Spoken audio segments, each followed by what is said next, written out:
আমি আশা করব আমরা কি করেছি দেখেন, ওনারা 12 কোটি টাকা দিয়ে বেল রোডে 5.5 কাঠা জমি ক্রয় করার জন্য বিল পাস করেছে।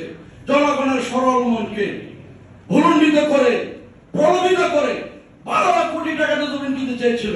আমাদের মিজান লাবলু বাসার পরিষদে তাদের মাধ্যমে আমরা সম্মানিত প্রবীণ কাস্টম মালিক যারা, তাদেরকে দিয়ে উপদেষ্টা মন্ডলী যারা একটা পৃথক কমিটি করে তাদেরকে দিয়ে সেই 12 কোটি টাকার সম্পত্তি মাত্র 6 কোটি 90 লাখ টাকা দিয়ে কিনেছি আমরা।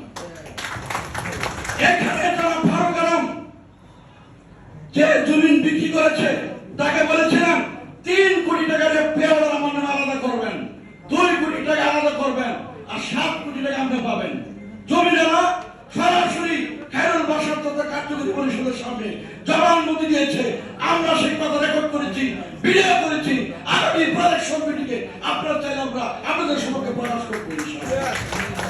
যারা ফারুক আলম জনগণের ভোটকে কুক্ষিগত করার জন্য, জনগণ তাদের ভোট দিতে না পারে তার জন্য মামলা দায়ের করে অ্যাসোসিয়েশনের আপনাদের মূল্যবান টাকা 18 লক্ষ টাকা এই মামলার পিছনে খরচ করেছে। এই টাকা কার? ফারুক আলমের বাবার না আপনাদের সবার টাকা? আমাদের সম্মানিত সদস্যদের টাকা। এই 18 লক্ষ টাকা খরচ করেছে যাতে নির্বাচন না হয়, জনগণের ভোটাধিকার প্রয়োগ করতে যাতে না পারে, তার জন্য 18 লক্ষ টাকা তারা খরচ করেছে। আপনারা জেনে নেবেন অ্যাসোসিয়েশনের সেক্রেটারি ভবনে আমরা ব্যক্তিগত তহবিল থেকে চা পানির ব্যবস্থা করেছি, অথচ তারা 28 লক্ষ টাকা খরচ করে তারা পদ্মার ইলিশ পাঙ্গাস মাছ খেয়েছে। আমরা ইনশাআল্লাহ আপনাদের আমাদের সম্মানিত ভোটারদের টাকা 10 লক্ষ টাকার কথা আমরা 1 পিস ইলিশ মাছও খাইনি। ওনারা বলেছে বিভিন্ন জায়গায় তহসিল করা হয়েছে, বলেছে পাট্টার জমি ক্রয় করার জন্য আমরা 20 কোটি টাকা নিয়ে আমরা গাড়ি কিনেছি।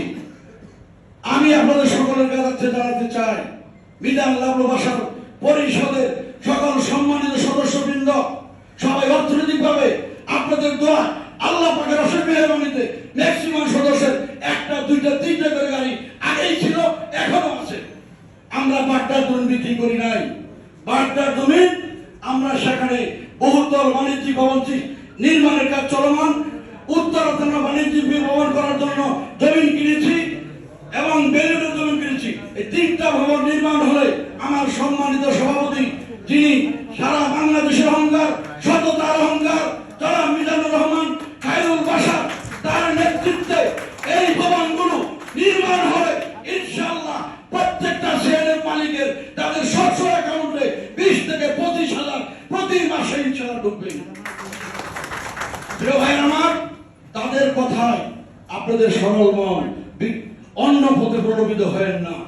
তারা বিভিন্নভাবে বিভিন্ন কালো ইঞ্জিনিয়ারিং এর মাধ্যমে জনগণের ভোটকে অন্যভাবে প্রক্রিয়া করে আমাদের সরল মনকে প্রলোভিত করে তারা 30 নির্বাচনকে অন্যভাবে প্রভাবিত করে জয়শ্রী নেওয়ার চেষ্টা করবে। আপনারা সতর্ক থাকবেন। আপনাদের মূল্যবান ভোটটি মিজান লাবলু বাসার পরিষদ ছাতা মার্কা ভোট দিয়ে দেখিয়ে দিবেন গণতন্ত্রের রায়, গণতন্ত্রের জয়। নির্ধারিত সময় নির্বাচন কেবলমাত্র মিজান লাবলু বাসাকে উপহার দিতে পারে। তাদেরকে ভোট দিলে 8.5 বছরের পরিবর্তে আবার 17 বছর থাকবে তারা বিভিন্ন মিথ্যা মামলা তৈরি করে আমাদেরকে ভোট দেওয়ার থেকে বঞ্চিত করবে। এই আশাবাদ ব্যক্ত করে আগামী নির্বাচনে আপনাদের মূল্যবান ভোটটি মূল্যবান জায়গায় দিয়ে খুলনা বিভাগের ইজ্জত রক্ষার্থে মিজান লাবলু বাসার পরিষদে ছাতা মাথায় ভোট দিয়ে জয়যুক্ত করবেন।